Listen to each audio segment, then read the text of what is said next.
Há algo de inevitavelmente estranho em tentar levar Mestres do Universo a sério sem trair aquilo que sempre tornou a franquia tão particular.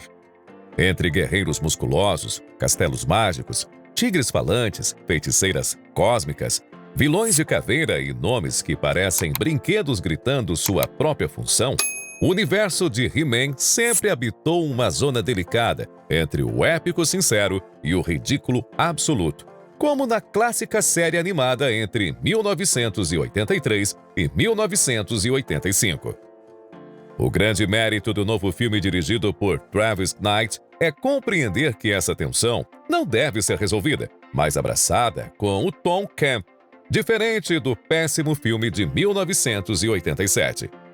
O longa não tenta transformar Eternia em uma fantasia sombria envergonhada de suas origens, nem mergulha completamente na paródia autoconsciente. A obra se equilibra, nem sempre com perfeição, entre aventura nostálgica, mitologia pulp e blockbuster contemporâneo. Na mesma linha da também boa Dungeons and Dragons, Honra entre Rebeldes. A trama segue um caminho bastante tradicional de retorno do herói. Adam Nicholas Galitzine, criado na Terra após fugir de Eternia ainda criança, precisa reencontrar sua origem, aceitar a espada do poder e assumir o destino de He-Man para enfrentar Esqueleto, Jared Leto, agora tirano de um planeta devastado. É uma estrutura simples, bem arquetípica, e o filme sabe disso. Em vez de complicar demais sua premissa, Knight aposta na clareza. Um príncipe exilado, um reino usurpado, uma herança mágica, aliados improváveis e um vilão que encarna a corrupção do poder. Há algo de genérico nessa construção, claro, mas é como se o roteiro buscasse recuperar um tipo de aventura juvenil que Hollywood parece ter desaprendido a fazer sem ironia excessiva ou cinismo de marca registrada. Essa simplicidade, porém, também é um dos limites da obra. O roteiro, assinado por uma verdadeira colcha de retalhos criativa, reage à sensação de projeto longamente remendado. Vemos ideias de origem, comédia terrestre, fantasia épica, guerra de resistência, romance, fanservice e construção de franquia convivendo em um mesmo corpo narrativo, nem sempre harmonioso. A jornada de Adam funciona em linhas gerais, mas frequentemente parece apressada em seus desenvolvimentos emocionais.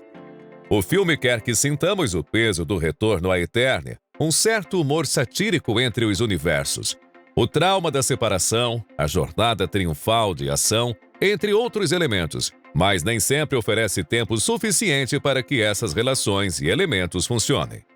Ainda assim, Nicholas Galitzine funciona melhor do que o receio inicial poderia sugerir. Seu Adam não é apenas uma figura física. Há nele um senso de descolamento que combina com a ideia de alguém dividido entre dois mundos. O ator acerta especialmente quando trabalha a insegurança do personagem antes da transformação, evitando fazer de He-Man apenas uma pose heróica.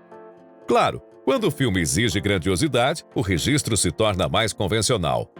Mas Galitzine encontra certa doçura e bom humor no protagonista, algo fundamental para que a mitologia não se transforme apenas em desfile de músculos, armaduras e frases de efeito. Camila Mendes, como Tila, dá ao filme uma energia mais direta e terrena.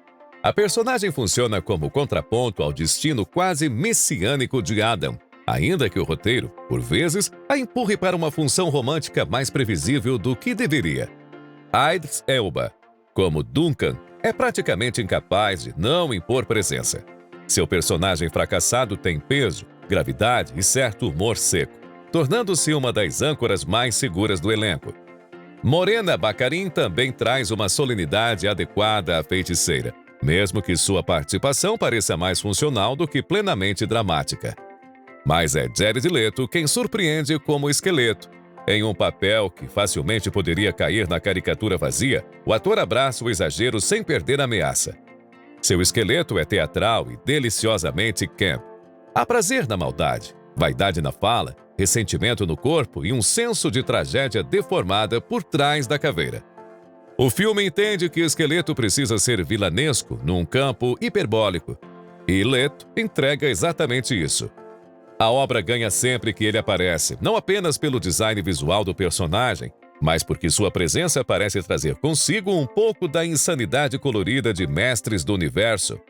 Visualmente, o filme é irregular, mas geralmente interessante. A direção de Travis Knight demonstra carinho pelo material, principalmente na maneira como busca texturas físicas para a Eternia. Os cenários, figurinos e armaduras carregam uma mistura de fantasia bárbara, ficção científica retrô e brinquedo de luxo. Existe uma artificialidade assumida nesse mundo, e isso é positivo. Eternia não deveria parecer realista demais. Deve parecer um planeta saído de uma imaginação infantil alimentada por espadas, lasers, criaturas impossíveis e capas dramáticas balançando contra céus alienígenas. Quando o filme abraça essa iconografia, funciona muito bem. O problema surge quando o excesso digital pesa e também pelo simples fato da obra não ser exatamente memorável.